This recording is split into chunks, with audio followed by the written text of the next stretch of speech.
Suspense.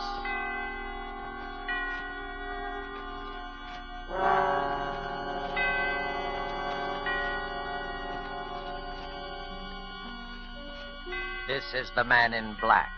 To bring you men and women in the armed forces of the United Nations, one of America's top spine tinglers. A special rebroadcast of Suspense, produced and directed by William Spear and scored by Lud Gluskin. If you have been with us before, you will know that Suspense is compounded of mystery and suspicion and dangerous adventure. In this series are tales calculated to intrigue you, to stir your nerves, to offer you a precarious situation, and then withhold the solution until the last possible moment. And now, with the marvelous Barastro, produced and directed by William Spear, and with the performance of Orson Welles, we again hope to keep you in suspense. This is William Spear. 3 weeks ago, I was seated in my office poring over possible future stories with which to hold you in suspense when a stranger appeared unannounced. I am the marvelous Barastro. I've come to tell you a story. How did you get in here? Oh, I'm a magician by trade. I do such things. Perhaps you've heard of me, Barastro. No. I'm the greatest magician alive. No, that is not so. I'm the second greatest. But soon I will be first. I am leaving tonight for Mexico City. You see me now for the first and last time. You will never see me again. No one will ever see me again. It is the last of Barastro. How's that? I'm going to Mexico City to murder a man. Well... His name is Rico Sansoni. Why are you going to kill him? Because he is the most evil man in the world. I've been waiting 20 years for his name to appear. For as long as he chose to hide, there was no hope. He's too clever, far too clever, even for me. But I knew that his vanity would betray him and that someday I would read again the name Rico Sansoni. I knew he would return to the stage. Is he a magician? The greatest who ever lived, the most profound, the most subtle, and the most evil. He's greater than I. He begins his first performance in 20 years in Mexico next week. I will be there to see it. Well, I would like to hear your story. I can tell you all but the end. That I will be unable to provide now. But you will find it out for yourself. Well, I'd like to hear what you can tell me. I will tell you, Mr. Spear, but on one condition. And that? I must have your oath not to interfere. Oh, really now? You can understand I can scarcely give you that. After all, I... Very well. I will take my chances with you. The story begins 20 years ago.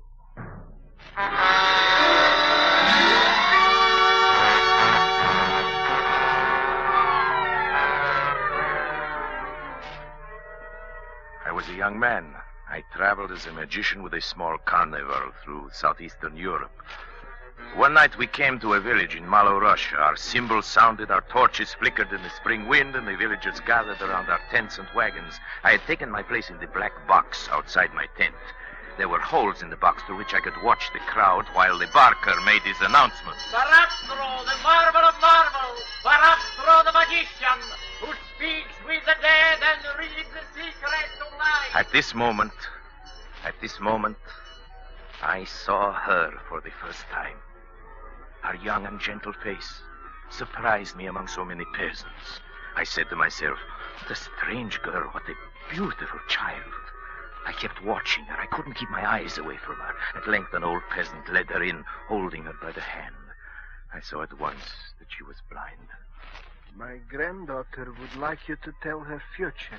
Can you tell my future? Yes? Will it be a happy one, my future? Hold out your hand, and I will tell you. Here. A dark mist passed over me. I felt a sudden chill as I touched her hand. I listened to the voices which foretell the future. Sorrow, sorrow, they breathe. Pain and sorrow. Fly, run.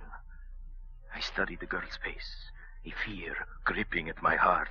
Her large, sightless eyes were calm, resigned. I could not bring myself to tell her what I saw. The spirits promise you happiness. I lied. Your hands will touch beautiful things.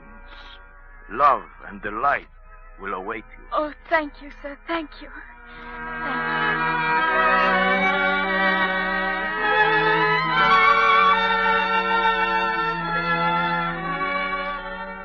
That was the beginning. Her face haunted me that night. I could not sleep. I made inquiries the next morning, and I found her. We walked through the hills. She did not need my hand to guide her. She knew every stone, every turn of the path.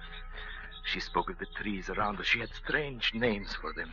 I call that tree Lullaby, because it sings when it sways in the wind. Lullaby? And that one, see? With its branches open towards heaven. I call that one Prayer. How do you know its branches open toward the sky? When I was younger, I climbed it. Anna. Come, I'll race you to the bed of flowers at the turn. Anna! Hurry, I run fast. We walked often through the hills. I knew that she was aware of her destiny. The stars had told me she would not live long, and that agony and terror waited for her on the short journey. Our caravan remained for 2 weeks in the village.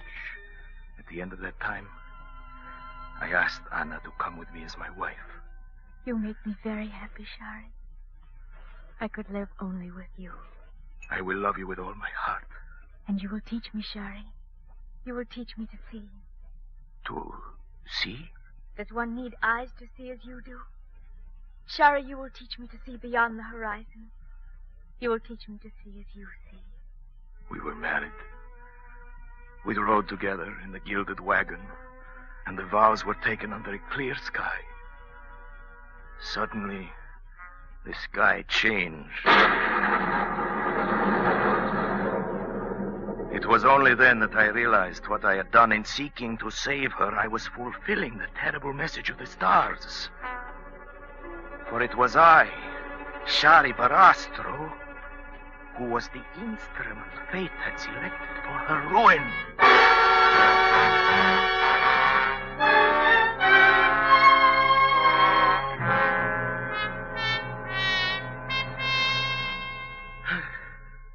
Then it came. One night, as I stood in the black box outside my tent, I knew that I needed no further word from the mists of prophecy. It was there. It had come.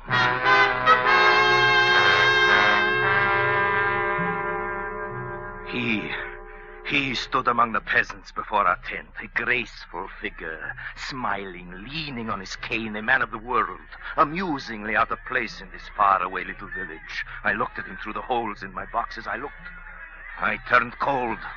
I watched him, and I felt afraid. He was studying Anna. Never once did he stop looking at her. My temper is quick and fiery. I went up to him as he was watching Anna. Subtle he was, how graceful. I seized his arm and demanded to know what he meant by staring at my wife. He removed my hand as if I were a child. I can tell you there was something terrifying in his strength.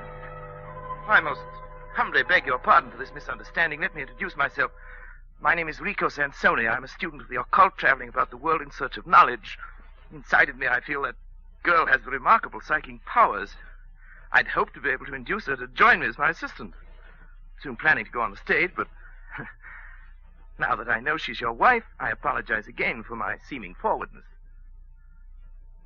Oh, I suppose there's nothing to do but to accept that apology. And you, madame? Anna. I think it is fair, Anna. Anna? No. I have nothing to say. It was thus Rico Sansoni entered our lives.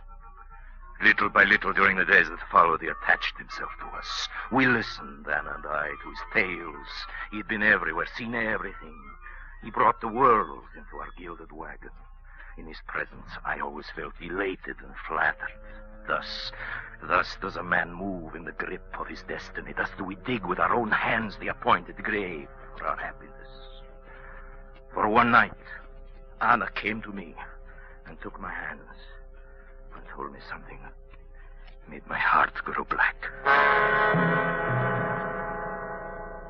Shari, Rico Sansoni has made love to Anna. me.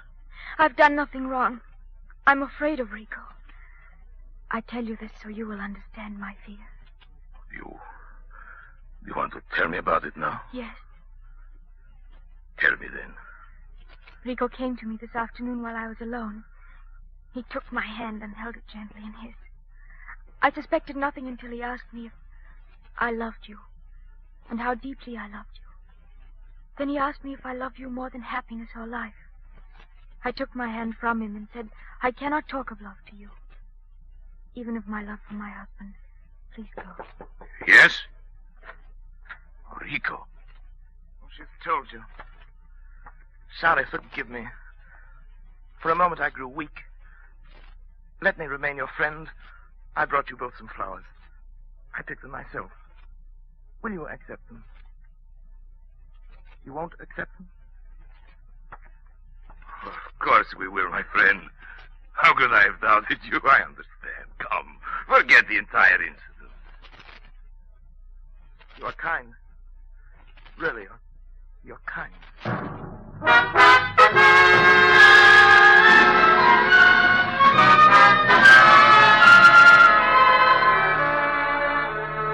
This was the third month of our friendship, and now I began to feel it was my companionship he desired, not Anna's. We spent long hours together. Without Anna, under his care, my mind was expanding, my powers developing. He seemed interested in my every move. And again I was flattered, lured, disarmed. You have a funny way of saying the word, beautiful, my friend. How is it you say it? Beautiful? That's it. Beautiful. Is that right? You're telling me about the Houdini method of respiration. Oh, yes, so I was. Beautiful. Huh? That's very good, I think. I like you, Sonia. I like you very much. Amazing, isn't it? Amazing how one can be drawn in by flattery and charm. Then one day I was sitting in my tent. When a curious sense came over me, I felt a pressure on my heart as if a hand were closing around it. It was a warning. I left quickly. I hurried to the apartment. Anna had remained there. She frequently did in the afternoon. I found myself running toward the door. I paused, waited until I'd recovered my breath, and then forcing a smile to my lips, opened the door. Oh. I saw Rico. Rico, standing with his arms around her. Her face raised to his lips. Speechless, powerless, I looked at them. I heard her voice murmuring words of love. Her arms moved around his neck, and she kissed him. Then I heard his voice. Anna, my darling. Charlie, my love. Anna, my darling. My beautiful darling. The sound of his voice, a horror seized me. Now I knew why he had spent so many hours with me, why he was so interested. It was my voice. It was Barastro talking. It was a voice that seemed to come from my own throat, a horrible, familiar voice, and I understood what had happened. I sprang forward, shouting his name, Rico! He turned and faced me. He pointed his finger at me as if he were an image in a mirror. Rico! He echoed.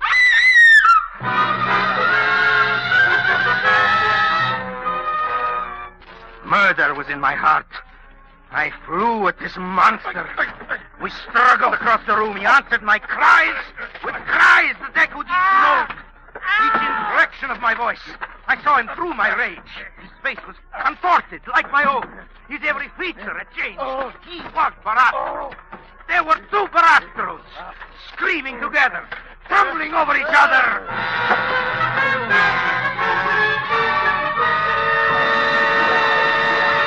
He held me in his hands that were like steel. I could not move or cry out. His hand was on my throat. I lay gasping, crazed. And it was Barastro who was holding me. The figure changed. It became Rico. It was Rico Sansoni who spoke. The breath was leaving my body. I was strangling, dying, yet I could hear him. Barastro! God, you're killing me! Sorry, have mercy! I'm dying! His voice was faint. I felt in this moment the agonies of 100 deaths. For as my eyes grew dark, I saw with horror the thing he had in his mind. He was pretending it was I who was killing him. And thus he would kill me and go... It would be Rico Sansoni who would be buried. It would be Barastro who remained. For a moment I caught a glimpse of his cold, ruthless eyes burning now over my face as he enacted his false death, groaning, pleading for mercy. And the strength drawn from the soul filled my lungs. I cried out with all my might, "Anna! Anna!" knowing that by this she would understand it was I who was dying. And darkness.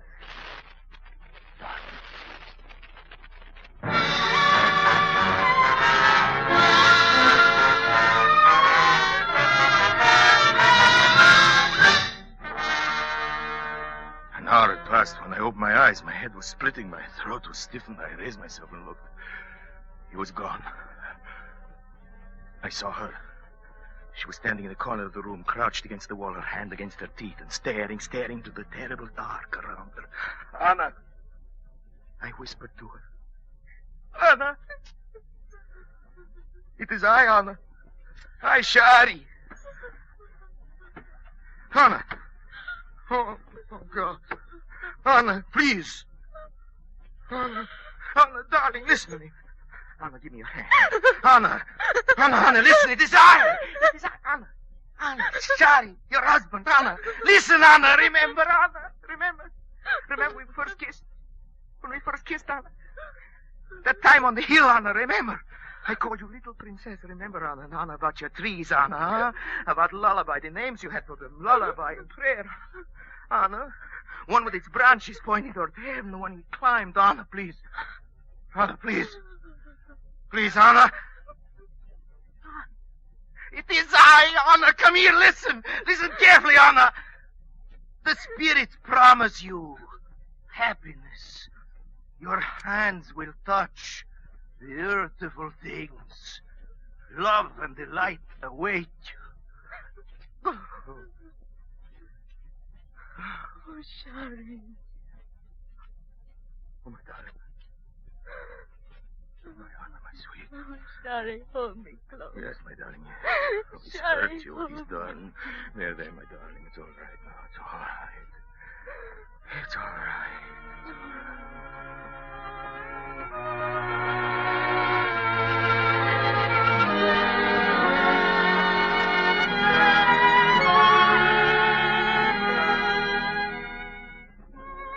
Rico had disappeared. We laid our plans, Anna and I. As soon as she was able to walk, we abandoned the carnival. We were inseparable then. She could not bear to have me away even for a moment. I understood everything in her soul. Yes, even the trembling that would seize her sometimes when I took her in my hand. It was I alone he could not deceive. I alone. To anyone else, he could become Barastro. Even to her, whose senses had learned every breath, every inflection of the man she loved. Even to her, he had been Barastro. The months passed. My life had become again almost like a honeymoon. Almost, I say, for there were nights when I would awake to find her fingers tracing the contours of my face. Then it was I pretended to be ill and remained at her side. We said nothing, but we knew the shadow in each other's mind. Everything went smoothly, though, until one evening, when I entered the cabaret where I was performing. I felt unusually disturbed. It was winter. I was removing my coat when it came again, as I had known it would. The warning, the hand closing over my heart. I ran from the place and raced home. I entered our cottage by the back door quietly like a thief. I stood listening. From inside, I could hear a voice. Darling, you're ill again. I'll take care of you, darling. I'll make you feel better. Anna, my dear Anna. How I love you. He was back. One doesn't reason. One does not reason in the midst of a nightmare. Yet terror can wake the mind to a clairvoyance, an understanding beyond thought. I stood motionless, silent, listening. The light was turned out. I heard her laugh. Laugh like a child in the dark. And this sound killed me. Yes, one is dead forever. When happiness is torn from the heart, I wanted to rush into the room. I wanted to shout, Anna! Anna, don't touch him! He's Rico! But instead, I slipped quickly from the house. I walked in the cold streets. My thoughts returned. I had acted out of one clear impulse. Through the terror and agony of those moments when I heard him take her in his arms, there had remained the certainty above everything else. I must save her. And I knew I had acted wisely. Had I rushed into the room, had I made a noise, she would have died. She would have known in that moment, as I knew listening to him, that he had been there before. That he had been before. That he had crept through our defenses as a shadow creeps, and we had not known. I thought of them together as I walked, and then I thought again that I had only to rush back to speak her name. Yes, and destroy her. I kept on walking. And as I walked, I began to understand him. Yes, I was dealing with a monster. He would manage to leave her, as he must have done so often before, a few moments before I was due to return from the cabaret. And if I sensed something was wrong, he would rely on my love for her to keep his sense a secret. He knew me well. He understood I would allow my heart to be eaten away with grief, and I would not make a sign lest I destroy her whom I love more than myself. It was I who must be careful, not he. Yes, he knew me. He gambled on me. I determined to kill him the first moment I saw him. And I began to think of his superhuman strength, that he might kill me, even as he had at first intended, and that he would go on living with her as Barastro. She would never know I was dead. She would continue to love me in his arms, to press her kisses upon my murderer. And this was the thought that contained in it the fullest measure of horror. The thought of that moment when she would see him and not me. You understand the grief? The grief of that night? Yes, it is fortunate I cannot remember it all. I returned home. At the time, Rico wanted me to. I wasn't careful about my coming. I trusted him. Do you understand? I trusted him that out of his evil, he would spare her, as I spared her out of love. I entered the bedroom, opened the door, and walked in. She was alone. Anna. Anna, dear. Anna! Anna, it's I! It's I! It's not Rico! It's I! It's I! Anna! Anna!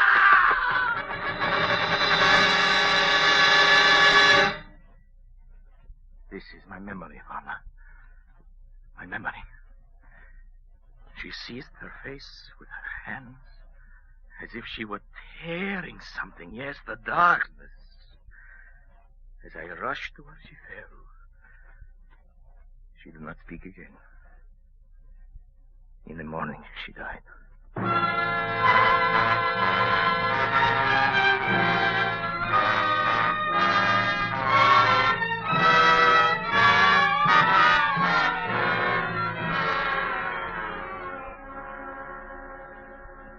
That is the story, as nearly in Barastro's words as I can remember them. When he'd finished, he got up quietly, looked at me a moment, and said, "Thank you for listening to me, Mr. Spear. You understand now my prediction that there will be one less magician alive in the world within a fortnight." And he turned and left my office. I must admit that the whole thing shook me rather badly. I've spent the whole week wondering if something might happen, something I couldn't predict. This morning, I think perhaps it came. At least, while I was reading through the Theatrical Weekly Variety, and my eye caught a notice, you probably saw it too, of a magician who had been killed in Mexico City. The account said that two magicians had been together in an automobile accident. While driving through the rail yard district, their car stalled on a track and had been demolished by an oncoming train. One of the magicians, unidentifiable, had been cut to pieces. The other, miraculously, escaped with his life, although his features were so horribly disfigured that plastic surgery will have to create a new face for him. The survivor identified himself as the marvelous Barastro.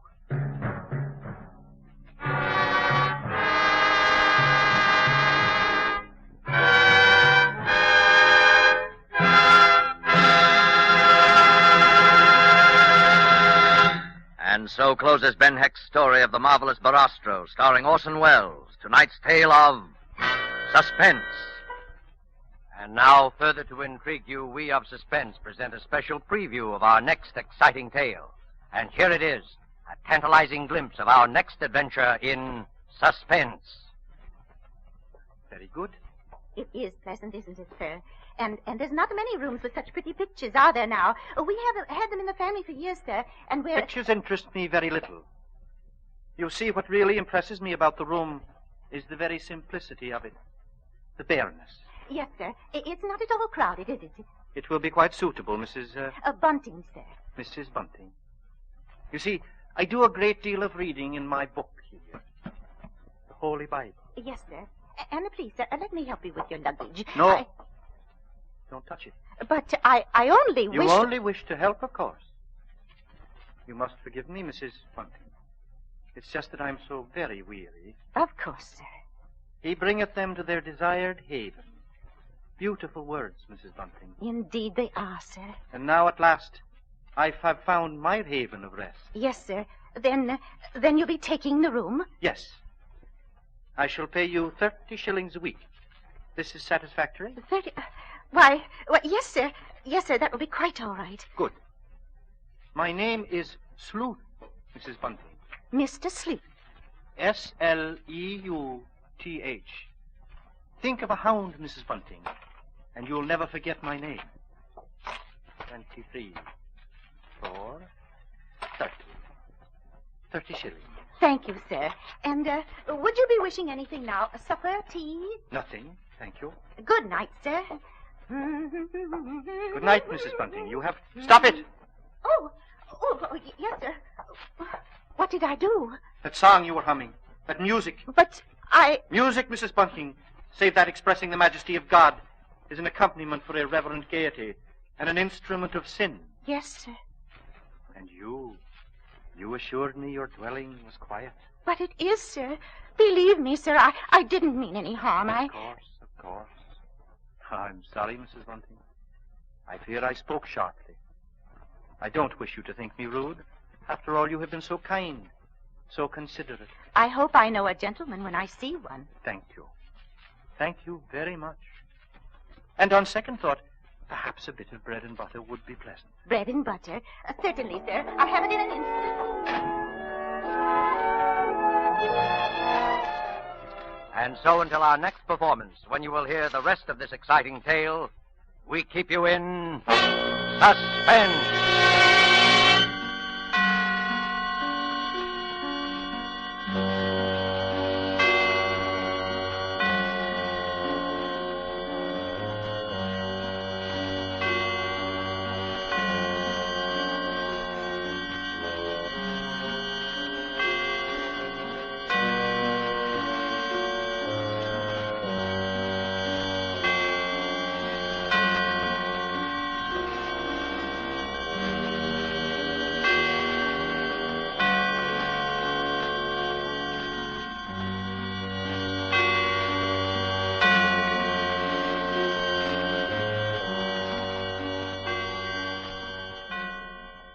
This is the Armed Forces Radio Service.